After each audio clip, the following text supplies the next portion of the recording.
نبی کریم صلی اللہ علیہ وآلہ وسلم نماز ظہر میں کھڑے ہو گئے جبکہ آپ کو بیٹھنا تھا۔ چنانچہ جب نماز پوری کر چکے تو سلام پھیرنے سے پہلے آپ نے اسی جگہ بیٹھے بیٹھے 2 سجدے کیے۔ آپ نے ہر سجدے میں اللہ اکبر کہا اور آپ کے ساتھ لوگوں نے بھی سجدہ سہو کیے۔ میں نے نبی کریم صلی اللہ علیہ وآلہ وسلم کو یہ فرماتے سنا، جب کوئی شخص نماز بھول جائے اور یہ نہ جان سکے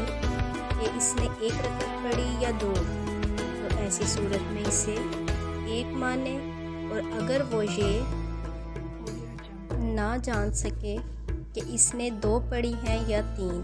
تو ایسی صورت میں 2 پر بنا کرے، اور اگر وہ یہ نہ جان سکے کہ اس نے 3 پڑھی ہیں یا 4،